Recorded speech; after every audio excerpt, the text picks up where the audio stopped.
स्वागत है आपका मेरे YouTube चैनल पर जहां हम टेक्नोलॉजी से रिलेटेड जानकारी देते हैं। चलो शुरू करते हैं। आज हम जानेंगे क्लच इंजन कैसे काम करता है।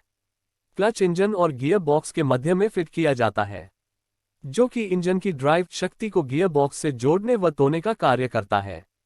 हम जानते हैं कि इंटरनल कंबस्शन इंजन वाहन को चलाने के लिए जरूरी ताकत पैदा नहीं कर पाता है, इसलिए जरूरी है कि इसका संबंध ट्रांसमिशन से तोड़कर पहले इसे बगैर लोड के स्पीड पर चलाया जाए, ताकि वह काफी टॉर्क बना पाए और फिर आहिस्ता आहिस्ता उसकी ड्राइव को ट्रांसमिशन से जोड़ा जाए, जिससे वाहन बगैर झटका लगे आगे मार्च करे। जब हम क्लच को पूरी तरह एंगेज करें या इंजन की सारी ताकत को गियर बॉक्स तक पहुंचाए और उसके अंदर कोई स्लिपेज नहीं होनी चाहिए। क्लच घर्षण के सिद्धांत पर कार्य करता है। जब कोई स्टेशनरी पार्ट को जिसका सरफेस कुछ खुरदरा हो किसी चलते हुए पार्ट के संपर्क में लाया जाए तो वह पार्ट भी उनकी आपसी घर्षण के कारण दूसरे पार्ट के साथ घूमने लगता है। जो मेंबर पहले से ही घूम रहा होता है उसे ड्राइविंग मेंबर तथा जिसे उसकी सहायता से घुमाया जाता है उसे ड्रिवन मेंबर कहते हैं। क्लच निम्नलिखित कार्य करता है। यह इंजन की पावर को गियर बॉक्स से तोड़ने व जोड़ने का काम करता है।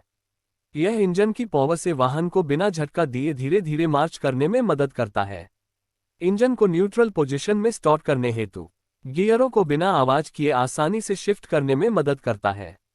इंजन बंद किए बिना वाहन को न्यूट्रल स्थिति में खड़ा करने हेतु इंजन का संबंध गियर बॉक्स से तोड़ने हेतु जब ब्रेक लगाकर वाहन खड़ा करना हो। क्लच की कार्यविधि समझने के लिए दो गोल लोहे की प्लेटें लीजिए, जिनमें दो गोल लोहे की शाफ्टें फिट की हो।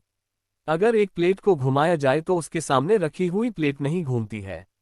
और अब अगर दोनों प्लेटों को आपस में दबाकर रखें तो पहली प्लेट के घुमाने पर दूसरी प्लेट भी घूमने लगेगी और अब पहली प्लेट पर प्रेशर कम करेंगे या उसे हटा लेंगे तो दूसरी प्लेट घूमनी बंद हो जाएगी। ये केवल इन दोनों प्लेटों के सरफेसों के आपसी घर्षण के कारण ही दूसरी प्लेट पहली प्लेट के साथ घूमती है। इसी फ्रिक्शन के नियम के अनुसार ही क्लच कार्य करता है। अच्छे क्लच की विशेषताएं। क्लच लगाते समय ये लोड को सामान्य ढंग से ले, स्लिप न करे, झटका न दे और आवाज न करे। इसमें लगी ड्रिवन डिस्क की मोमेंट ऑफ इनर्शिया कम हो, ताकि गियर आसानी से शिफ्ट किए जा सके। किसी हद तक क्रैंक शाफ्ट की वाइब्रेशन को भी कम करे। क्लच डिसेंगेज करने हेतु पेडल पर कम दबाव की आवश्यकता हो। क्लच एडजस्टमेंट करना आसान हो। ओवरहॉलिंग करना आसान व सस्ती हो।